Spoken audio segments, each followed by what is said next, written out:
Hey, Toily, can I borrow your Toily? Toily, can I borrow? Where is he? I thought he was supposed to be here. Oh, Toily left his phone here. Oh, that's right. He's supposed to be opening for Sid Krofft. Well, I mean, I guess if he's not here, I guess I could do it. Hi, it's me, Lufa, and I hope you're all having a wonderful week and a wonderful weekend. Ah, what a week I had. It wasn't one of those like superstar weeks, but it was a pretty good week. I got to have a burrito, and that was pretty much a highlight. And what are you doing? Well, I just thought I would open for you. Would you get out of here? Ah, great. Now I'm out of time. Sorry about that, Sid. Take it away, Sid and Kelly. How dare you? How dare you? I'm sorry. Ow. Oh, stop. Don't hit me. Ow. Ladies and gentlemen, the unusual artistry of Sid Krofft. Toily, I was really worried. I thought maybe you were locked in the toilet, in the and you couldn't make it today. So I was going to ad lib. I can't do an impression of you, but you had your little friend come in and take up your time. Okay. Thank you, everybody, for joining me today. Most of the Krofft TV shows were made so many years ago. Yeah, many. And what really blows me away, that all of you still remember all the detail. And I thank you for that. And my guest today is a fan. And I was told that she watches our Instagram show, I guess every week. And so, Kelly, I think that's incredible, because every time I ask Kelly how many are watching, she always says 3. And so now we know the 1 out of 3 that are watching. And it's not bad. It's not bad, because I'm not a celebrity. Well, and I don't want it to go to your head either. I'm just a producer. So it's not bad. We got 3 people watching. That's great. Yeah. But let's turn the tables, because what about me? Who's my fan out there? Who's your fan, or who you are a fan of? A fan of. There Yeah, you go. that sounds better. Well, I know I'm live, and it makes you a little nervous, and you do screw up, every week. I'm always prepared. For the last 3 years, we've each week, almost every week, we've had a problem. And so let me tell you about all your problems. The guest that's coming on. I'm excited today. I'm excited, because I'm a huge fan, because she sure got my attention, and let's see why. So, ladies and gentlemen, Rachel True. We're meeting for the first time. Rachel. I'm excited. Rachel, oh my God, how cool. Hey. Check you out. Wow. It's incredible. Thank you so much for coming on. Thank you so much for having me on, Sid, because like a lot of Gen X aged Americans, you and your brother shaped my entire childhood and formative years, and I'm just so delighted. I'm trying to suppress how excited I am and just be cool for you, because I'm your fan. Well, thank you so much. Yeah. 1 out of 3. Well, I'm gonna tell you, I feel the same way about you, because for me, I was like 14, 15 when you got on my radar, and you, one, stunning, gorgeous. What girl doesn't want to be you? And you were like so known in the 90s. Like, is it bizarre to be that like person that people recognize strictly from 90s shows? Well, I suppose if it were the year 2002, I might have a different answer, right? And maybe Sid understands this, because what I've realized is that a lot of the things I did back then have stayed in the zeitgeist, much like the Krofft, I mean, not as big, but have stayed in the zeitgeist and stuck with people. And now they're older, generations older, and they're still loving the craft or whatever, you know, half-baked, whatever I did when I was younger. And so back in 2002, I might have been like, whatever, I'm doing a new TV show now, pay attention to this, right? But, and I'm on an Amazon TV show right now, but the fact is I'm absolutely delighted that people got something out of those roles I played. And I like that I was in them because the 90s was sort of the time when they integrated teen movies. Yeah. Yeah. But you know what? I'm going to put my hand up because when you got my attention, it was for the craft, you know, because you played a teenage witch, and you know how much I love witches. I created quite a few. Thank you. You know, and you were also nominated for that part that you played. Here's what I want to jump in and say, though, like probably my love of witches, right, started when I was a very young kid, because my dad was like a Jewish hippie, right? So we had a tarot deck, and Young Man and His Symbols book was around when I was very young.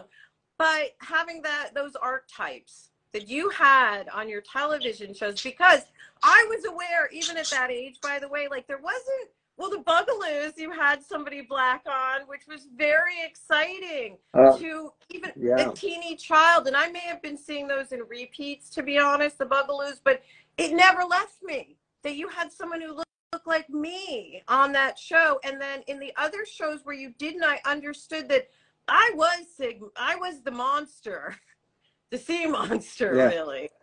It was great. It's great that you say that, because, you know, after we did Puffin Stuff, when you saw Puffin Stuff, you were like, what, 4 or 5 years old at that point.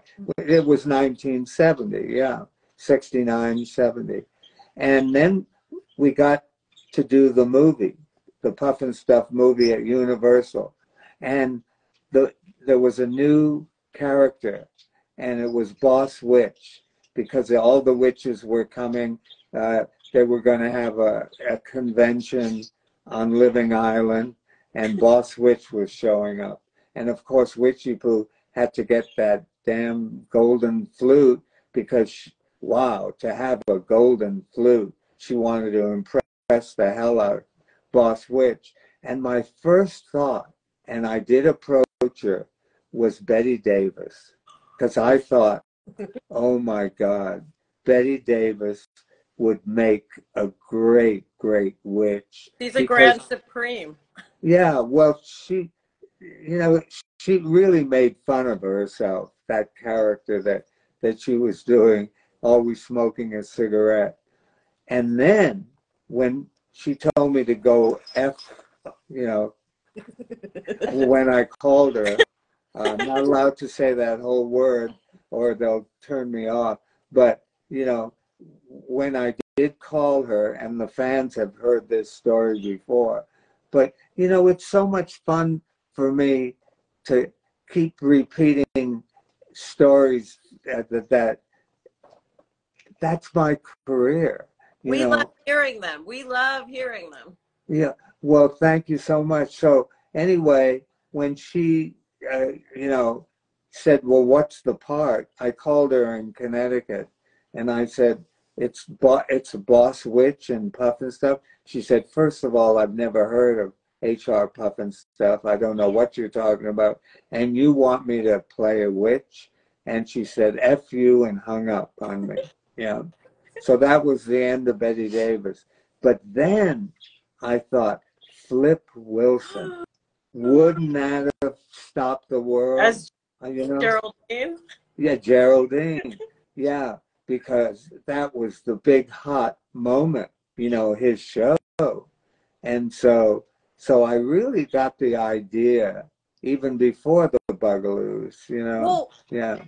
I just want to jump in and say, because if any people have joined from my stream on here, this is the man, along with his brother, who created the television shows that were the staple of Saturday morning cartoons. And we don't really have that anymore like we had when I was a kid, because we really only had a few channels back then, too. Most people didn't have cable yet. Three networks. That was right. it. So Saturday morning. And the thing is, I know you've already covered this in interviews and on this show, but these were the weirdest, trippiest LSD hallucinations I've ever seen. I know they weren't drug induced, but I have a question for you. How do you know that? Well, you want to hear it?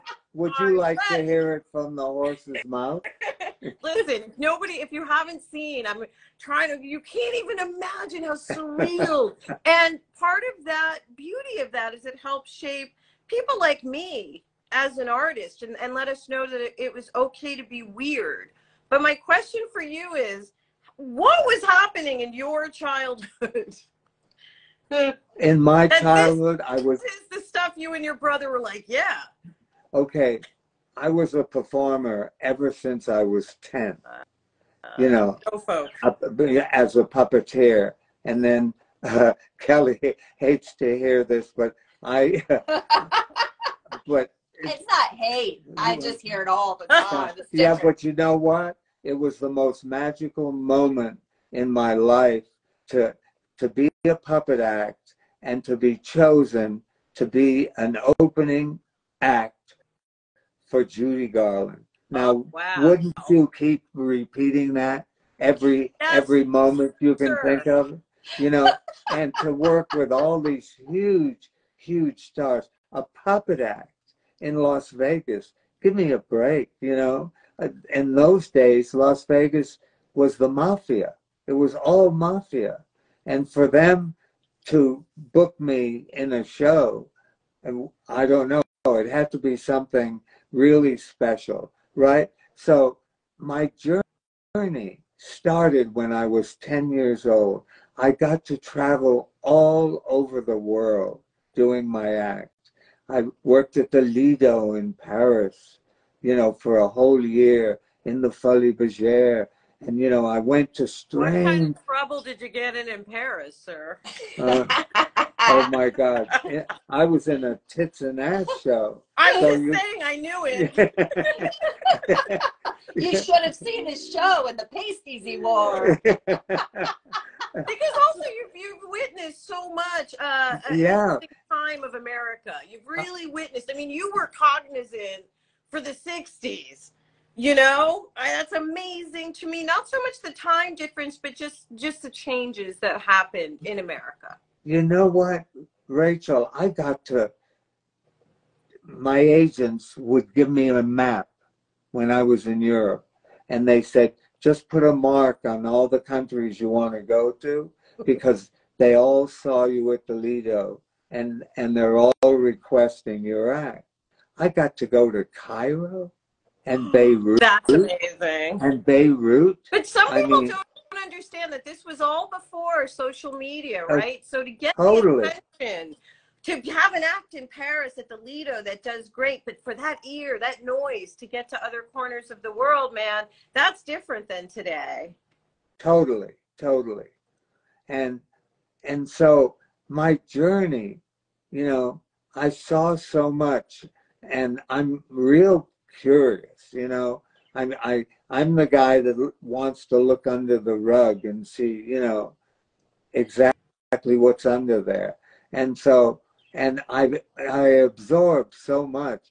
You know, my brother, he joined me on the last engagement with Judy Garland, and he knew nothing about puppetry, nothing, you know, and he was my assistant.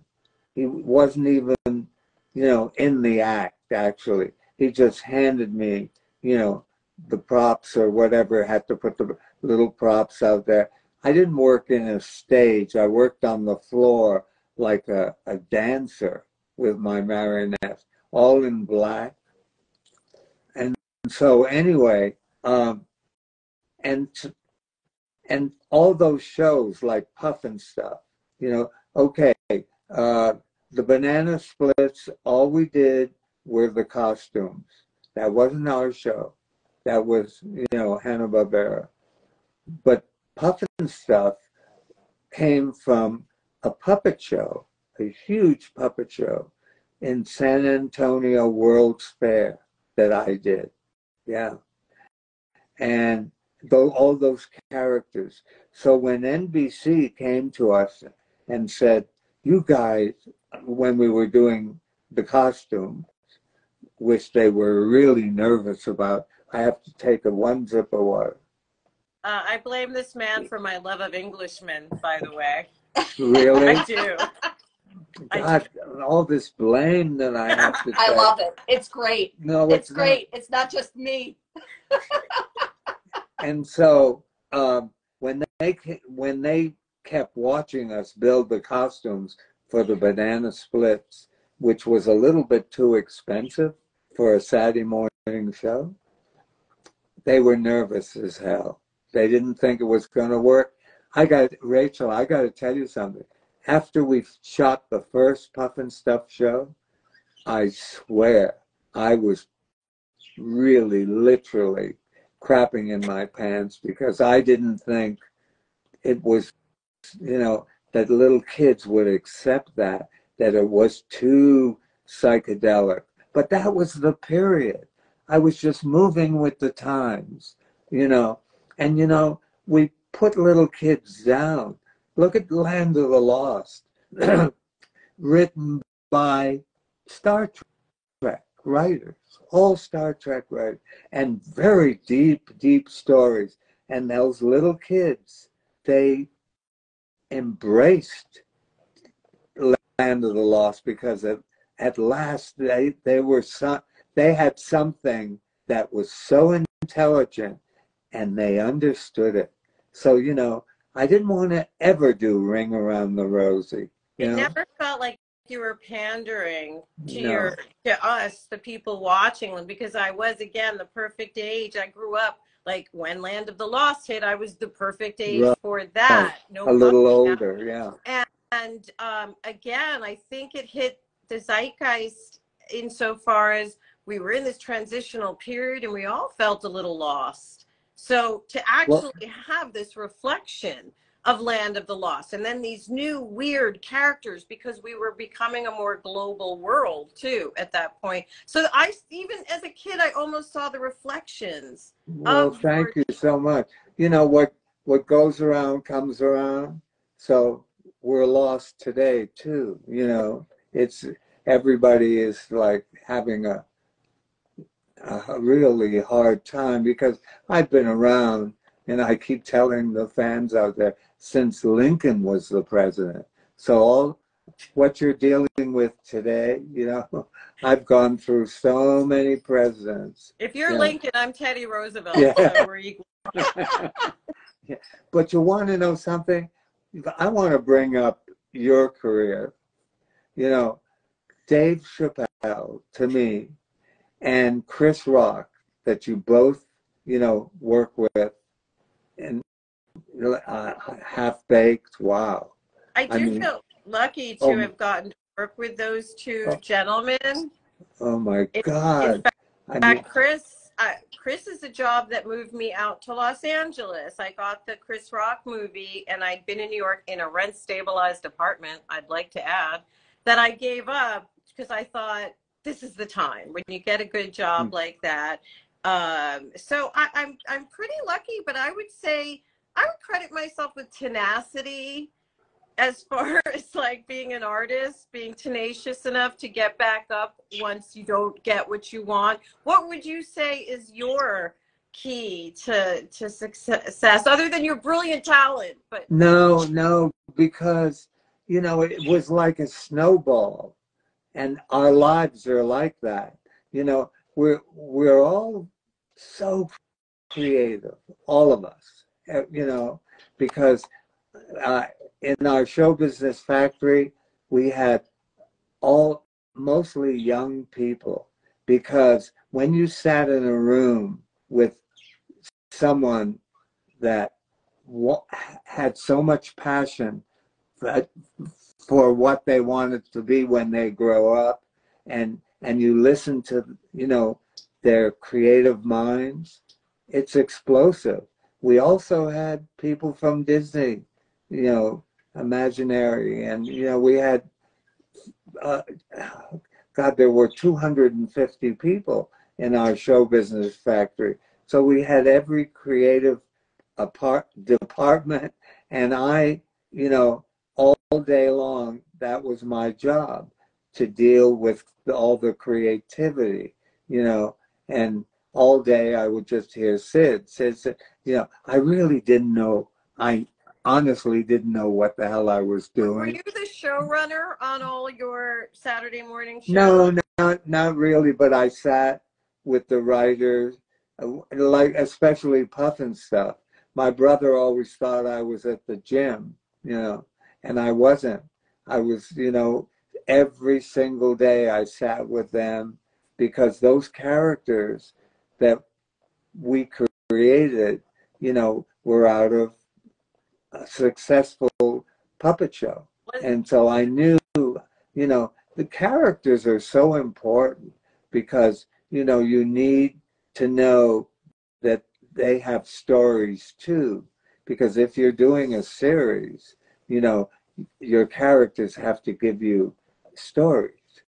And so they just, as a small child, like let's say with Sigmund and the Sea Monster, I actually loved it. It was so tender, right? In the end, the friendship and the dynamic and the loneliness that the Sea Monster, you know, it just all really his family.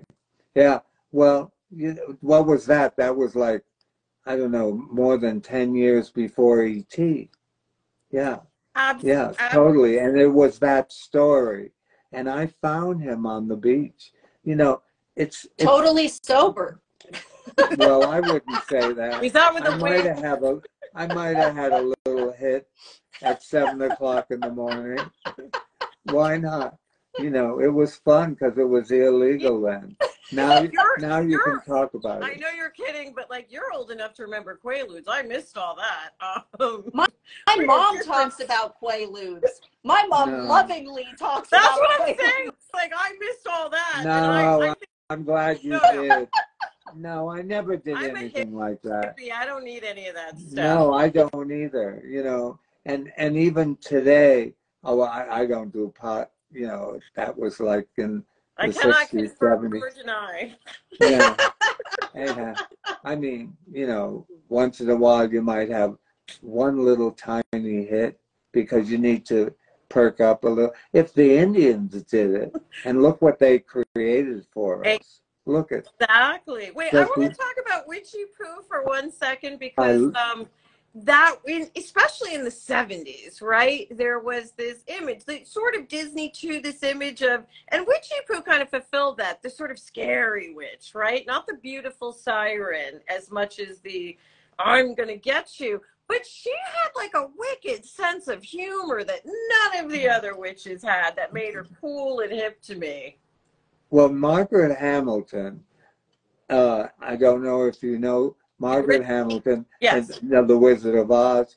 She was already retired, and there was a character in Sigmund, the crazy lady next door that kept seeing Sigmund, and nobody believed her because she was nuts.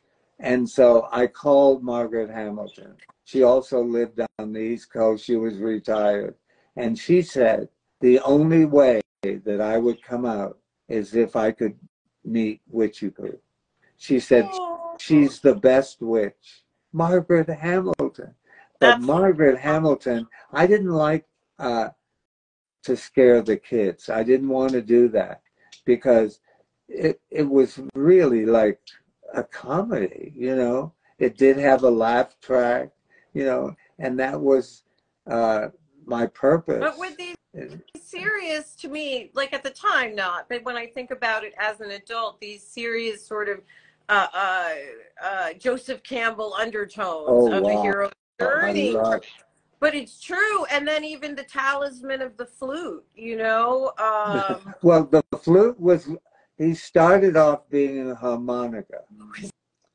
And I thought, wait a minute, that's so old-fashioned, you know. And then this kid that I found Jack was, and this kid, he's like the Pied Piper. So, wow, a flute. And of course, everything talked on Living Island.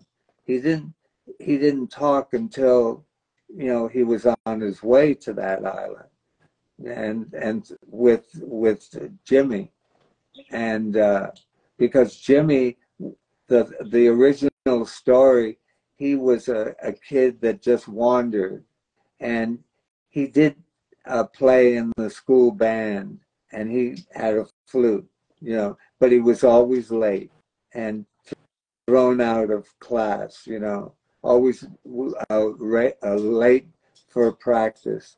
And so, you know, he just wandered away, and there was a lake and this boat, you know, that started talking to him. And because he was sober too. Who is that? Who are you talking Jimmy. about? He wandered away. Yeah. Well, he was a wanderer. I was too, you know, a dreamer. Totally. That character. Not just a dreamer, a visionary, really. I mean, you would not be surprised, but we talk about your shows. We're referenced, I would say once every couple of weeks, some kind of reference from one of you. No way. Have you seen a doctor about this? Not about that, sir. I mean, you did Sharknado. I did. I mean, I just loved it. You did them all. There were only 2 or 3, right? You know why I did that? Because if someone calls you up, the head of asylum, or, you know, they were like, hey, listen, do you want to be sucked out of the cockpit of an airplane and then eaten by a shark, and you're next to Robert Hayes from the original Airplane movies? I was like, yeah, I guess I kind of do. No. Wait, I want to show you something, because this is like a humble brag. It's a brag on myself. But when this was made and I got this, I literally thought of Puffin stuff. So this is the Wow. the Funko Pop of Rochelle from the yeah. Oh my! I didn't know they did those. Yeah. All 4 Krofft witches have a Funko Pop, but when I got this, and she even kind of looked like me in the movie, I went, oh my God, this is like all those Saturday morning cartoons. Like that's the reaction I had. So, you know, it's very stamped on me, and I'm not scared of puppets. I love puppets because of you. Wow, this is so much pressure today. I mean, I wanted to just be a peaceful day, and, you know, and go on my little merry way. You know, I go to a farmer's market in Hollywood every Sunday, and but you know, listen, not to blow some more smoke, but oh I my will, God. because, you know, even like you said, when they went to Lost Island, right, all the inanimate objects, everyone could speak, everyone had a voice, and so you're just writing a kid's show, but the themes underneath that, again, when I watched as a small child, I don't think I understood, but I knew I liked that all these disempowered things had a voice, and that's very much the same as what Black people and civil rights, but just women, forget Black, just women. That's right. All of that I see layered in, and I get why I was so excited about where everyone had a voice. But you want to know something? This is something this was really my marching orders. I knew that Mom and Dad in those days sat with their kids and watched television on Saturday morning. They just didn't push them in front of the set. And so if they're going to watch it with their kid, who's very young, because it was on at 8 o'clock in the morning, Puffin stuff, I wanted for them to laugh, because if mom laughs and dad, if he is going to join, mom and his little son and daughter, because if the kid doesn't really understand it, what the joke is, they laugh with their parents, right? And then I hear from them years later when they grow up, and have their own kids, and wow, like I said at the beginning of the show today, I'm blown away, totally blown away every day that people remember all the detail. Because I did say at the beginning, most of the Krofft shows were made so many years ago. I'm talking about 50. Why you gotta say numbers, Sid? But look at you. I mean, whoa, you're just, you're so beautiful. Oh, thank you, kind sir. That's very kind of you. The ring light very much helps. Yeah. My question for you, I love I hope you don't mind, is the music that accompanied your shows. We can't not mention the music because that gave me. Look what I'm wearing. Oranges, schmoranges. I found that guy in an old little record store. It wasn't his store, because I used to put all the music together for the puppet shows. We had them in all the Six Flag parks, and they were 25 minutes long, and it was for Coca-Cola that sponsored it. Oh. And we would do 9 to 12 shows a day, 7 days a week. What? It's like Disneyland. Oh, yeah. wow. And so, yeah, people stood in line for 4 or 5 hours trying to get in, because they were acid trips too, because I was dealing with teenagers. Now, why in the hell would they go see a puppet show when they could get on a roller coaster 10 times, But it was just, it was exactly like the TV shows, because that's the only way I knew I would get those kids and we would become number one. But you had the ear and the eye for it all. You had the knowledge that the teenagers and the kids would like it. And with the music, for example, you had to have the ear. There were lots of different styles of music going on then, but that pop beat that you all had, first of all, Bay City Rollers. Let's just not talk about them. Yeah, they were supposed to be the next Beatles. But I thought they were, for the record. I thought they were, because I was a child. I didn't know that they were sort of encapsulated in this pop moment, But so were the Monkees, for that matter. They were That's right. fab. Yeah. Or cool. But the Bay City Rollers, we were so lucky to, bring them over, and they hated acting. They didn't want to act, and so they were a problem. But everybody, you start naming all the stars that did our shows. It was tough, because we only got 54,000 or 56,000 an episode, and they could never be more than 2 takes, ever. Oh, that's hard. If you're not an actor, that's hard, for the record. It's hideous. It's hideous. But you had such great actors, like in Cool and the Kongs too, like to launch Captain Cool and the Kongs, yeah. Launched a career right there, with somebody still directing to this day. Well, we were so successful with Jack Wilde, in Puffin stuff, and that's why we went searching for the Bugaloos being English. I didn't think that, most of them were Cockney. You couldn't understand a word they were saying. And I didn't think kids would like that either. But oh my God, they fell in love with, because that was so different, in those days, to have English, speaking Cockney, I mean, Jack Wilde Freddie the Flute. He couldn't say Freddie. He said Freddie. I had a huge crush on him. I loved the way he said Freddie. I Freddie. loved it all. Yeah. Oh, I know. To this day, you know, I get messages constantly.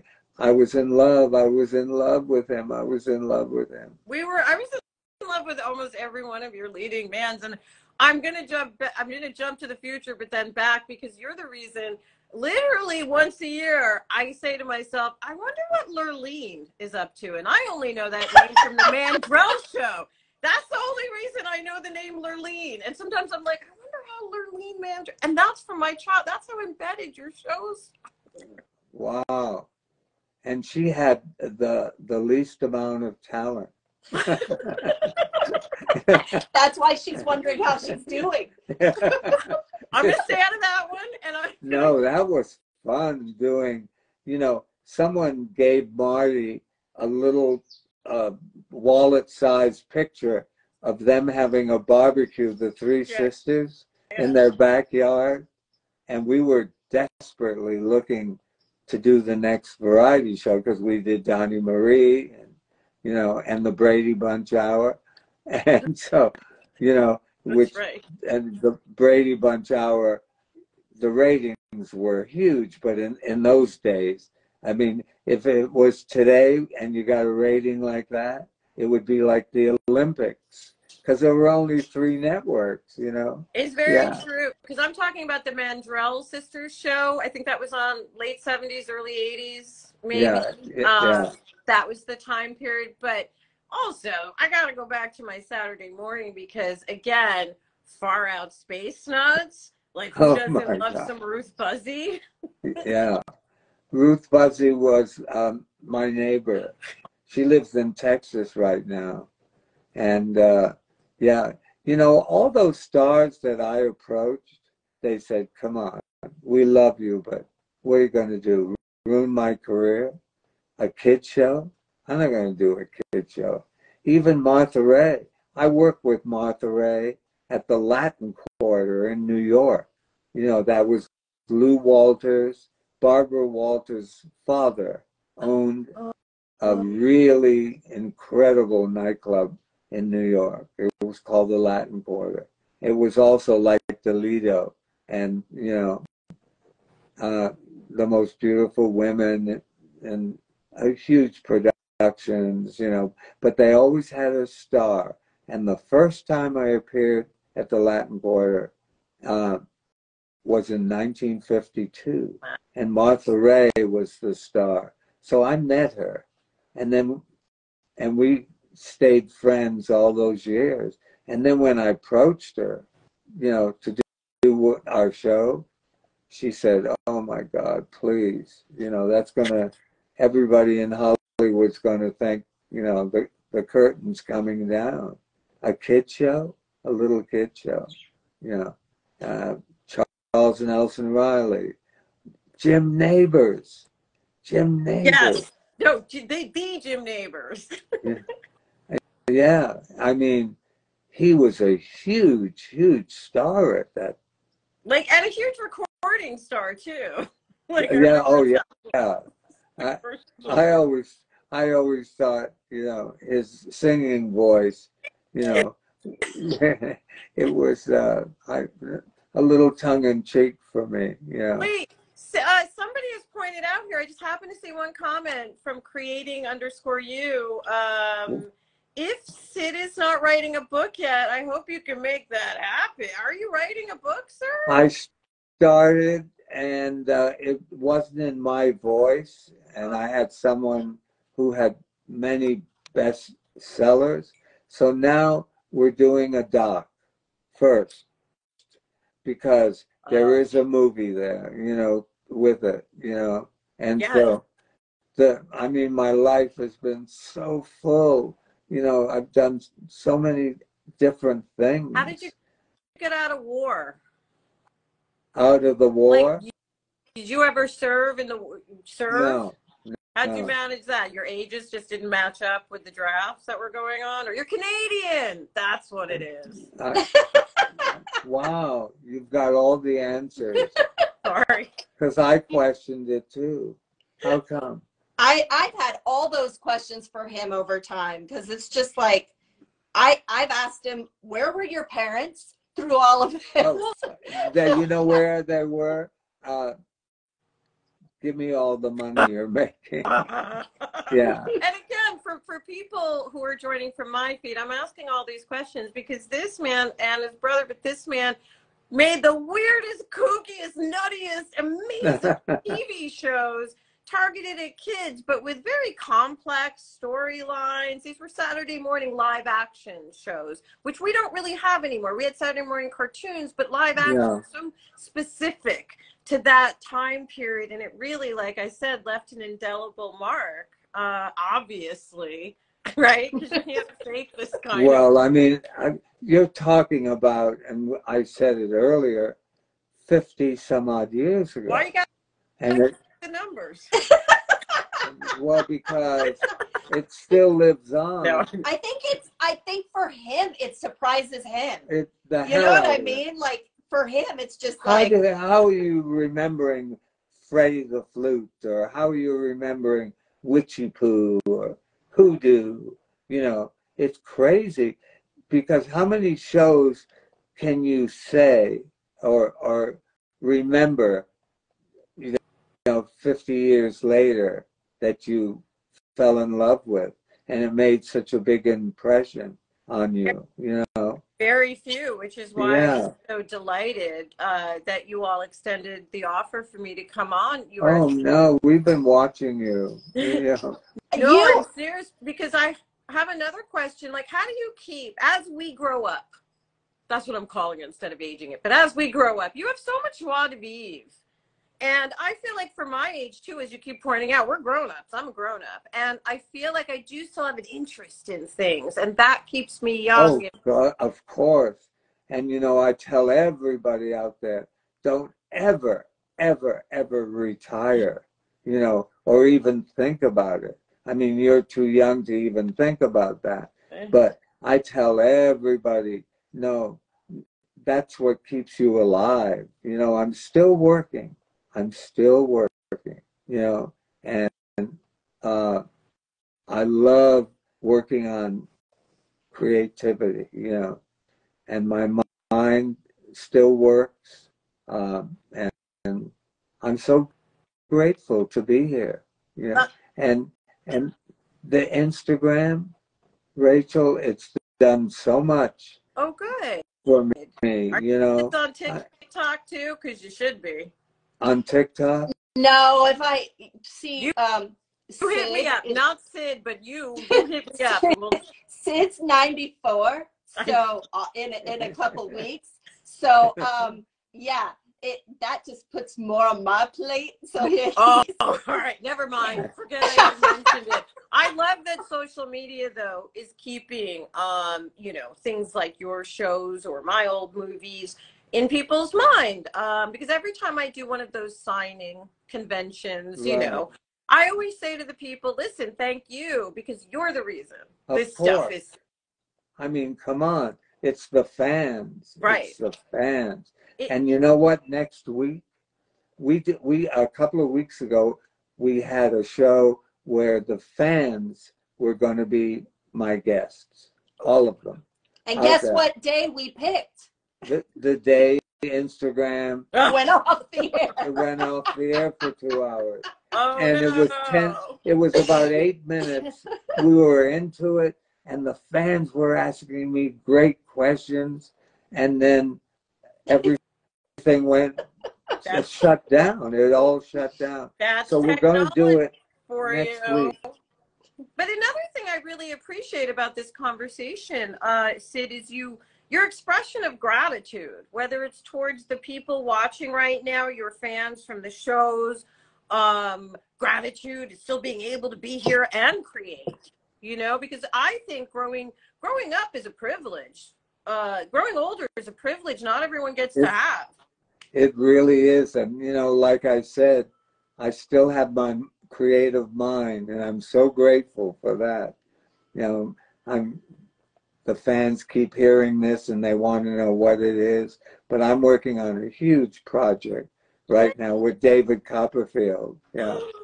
And yeah, and you're going to hear about it real soon. Everything takes so much time. It does. You know, when you see a movie in the theater, that was done maybe 2 or 3 years ago. Yeah. Like usually minimum 2 years ago. And Yeah.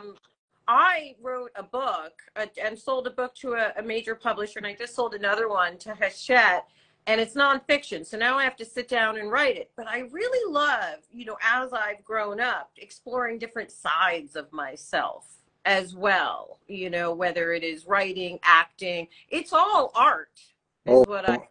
Of course. What advice would you have for these young artists on here? What, having my guests, are you talking about? Saying, like, what advice would you give any Oh, young advice. artist, any encouragement I'm or sorry. advice do you have for people on here who are artists and want to do what you've already accomplished? There's one big thing that I have to tell you, that I'm just giving you my experience, because there is no answer to anything. Yeah. And don't let someone tell you, don't do that because you're not making a living or anything like that. No, you've got to just stay focused on what your dream is. And I promise you, all of you out there, you'll get it done. But you have to really not be all over the place. I work on something that I believe in, and I keep hitting brick walls with it, because I won't show anything to anybody until I can feel that it's ready, And so, no, we're so creative, all of us out there. And, that's why I built my tree house. And it's 30 feet up in a eucalyptus. You have a tree house. Yeah. Well, when are you coming over? You let me know. That's so beautiful. You have a tree house. No. As soon as the weather gets, I promise you, it's not Hollywood bullshit. That we're inviting you over. You've got to. That, sir. Yeah. But the reason I built it, it's 30 feet. It's a step at a time until you get to the top, right? And you never really get to the top. I don't even feel that you've gotten there. You just keep climbing. And just, I love Jack and the Beanstalk. He just kept climbing, and look what he found up there. Were you a big reader of, when I was a child, I would read the yellow fairy book, the red fairy book. These were the old school ones with the brutal tellings in them, and they were by the I'm forgetting, it's a very old publisher from the 20s. Did you ever read those, or did fairy tales inspire any of your work? Yeah, you know what inspired me? There was a show from Canada, and it was called Let's Pretend. I love that title. It was on the radio. It was radio. Oh, and wow. Radio was the best tool that we could have before television, because you could sit and close your eyes because you're sitting in front of a wooden box that's talking to you, and every Saturday morning at 11 o'clock, they would do a new fairy tale. And that night, I think it was maybe Friday or Saturday night, there'd be a show called Lux Presents Hollywood. And it was Lux Soap, Oh, yeah. They were the sponsor. And they did a movie, a whole movie. They dramatized it, And it was like, maybe it was more than an hour, but you got to just close your eyes and use your imagination, because that's all you had. You didn't have pictures to look at. And even movies, we were very poor. The first movie that I saw, and I got in free, and everybody's heard this a million times, was The Wizard of Oz on opening day, 1939. If that's not magic, I don't know. Yeah. And I knew, I sat there, oh my God, alone, because the couple that lived above us, they sort of adopted me, and they were an Irish couple, and he used to open and close the curtain in this beautiful theater in Providence, Rhode Island, and he said, if you come backstage at 6 o'clock in the morning, I'll sneak you in. I'll look through the curtain, make sure the manager is not in the auditorium, and then I want you to run out as quick as you can and take the first empty seat and just sit there. And hopefully you won't be caught, you know. And I saw The Wizard of Oz. I knew I was too shy as a kid. I knew I didn't want to be an actor. I didn't know what that was. But I knew I wanted to be in that world. I was also too tall to be a munchkin, so I couldn't be that. And that's what started it all, you know. If you've never been backstage of a theater, for anyone on here, it is magic. The first time you were ever in the back of a stage. Oh yeah. Looking out at the audience, there's always a hole in the curtain that they look through to see, you know, if the auditorium was full. Or people slept in the street for days, you know, waiting to see The Wizard of Oz. Isn't it interesting, sir, that we've rounded back to radio plays now with podcasts and people doing screenplays, radio plays? That's how I explained it to my stepmother, who's a little bit younger than you, but around your age. I said, oh, podcasts are just radio plays. And she went, oh, okay. Yeah. You know? Yeah. Well, what goes around comes around, doesn't it? And it you know, certainly does. Yeah. And you know, what's old is new. Yes. Too. Yeah, it's just the way everything's been done. It's just the way you package it, you know. Go left. Go left. Rachel, that's something else I tell everyone. You ask me my advice, this is the biggest one. Go left. Everybody goes right. They follow the leader. Take the plunge, you know, take the chance, and just, you know, just be a little bit different. That's what, you know, I mean, that great song in the Puff and Stuff movie that Mama Cass did, Different. Yeah. I love that advice so much, because I would piggyback on it for any younger people who want to get into the arts, and things are much different than when I started. So I can't tell you how to do that.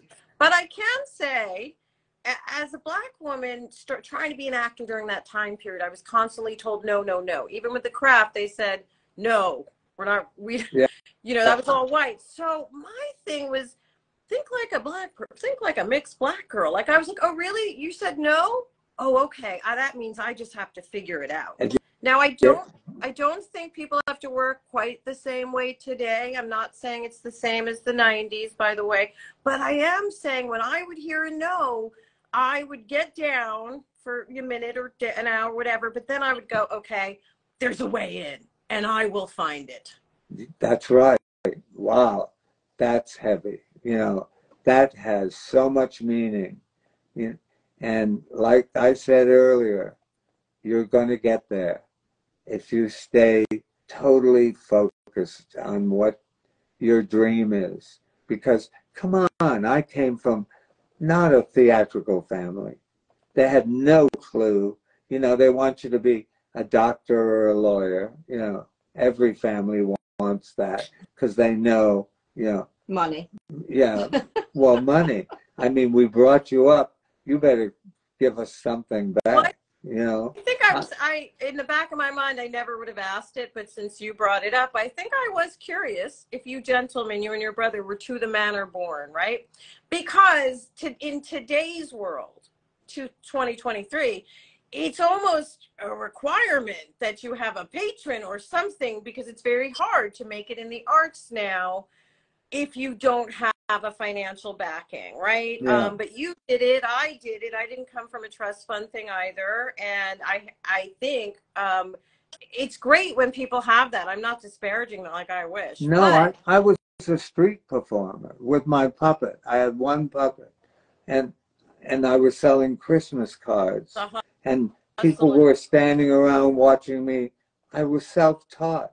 You know, puppeteers are like magicians. You know, they have their own tricks. They don't want to tell you how to do it. You know, and they you keep have them in the family too. Yeah, yeah. So the tenacity, what I brought up earlier, that you must have had to, you know, just keep going. No, when my dad, who wasn't working, saw that I was making 50 cents or 75 cents out in the street, oh my God, you know, that'll buy dinner for everybody. Yeah. And so he hooked on. He became my manager. I didn't grow up with Marty because I was on the road. I didn't know him at all. And when I went to Europe and when I left, he was a kid. You know, he's 8 years younger than me. And when I came back, my mom, they met me at the Queen Elizabeth.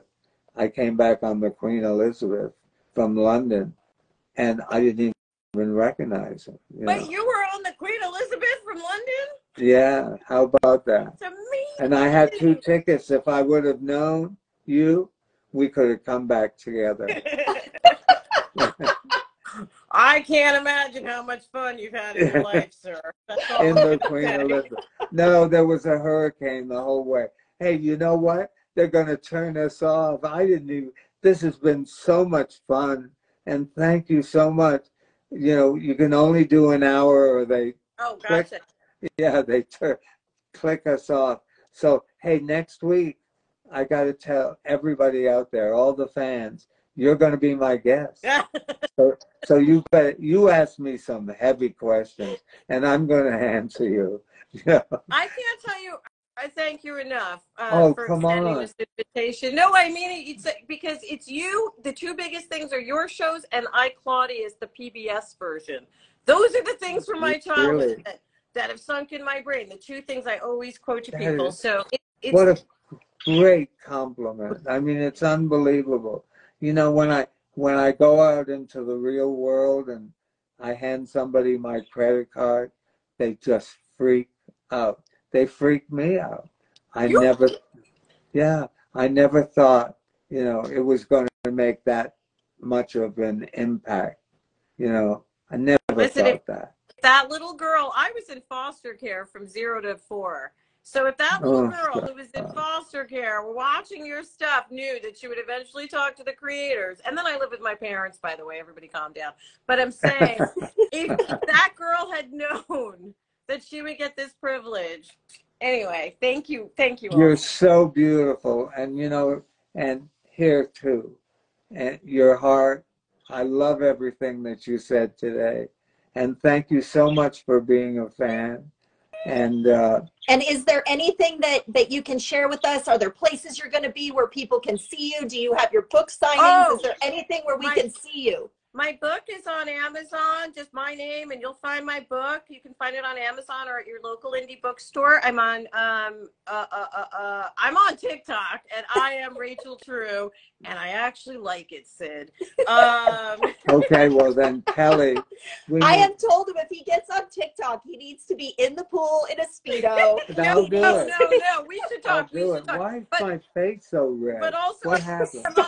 I'm on an Amazon TV show. I have a cute little recurring on an Amazon show called Harlem. It's about 4 women who live in Harlem. Check it out.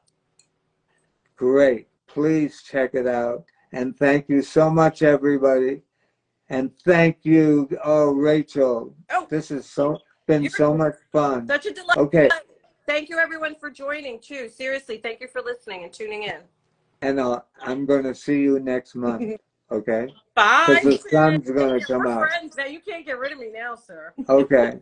Me too. I'm like gum on the bottom of your shoe that you can't get off. Okay? Delightful. I love you. Bye. Bye. Everybody. Thank you, everybody. Thank you. Bye.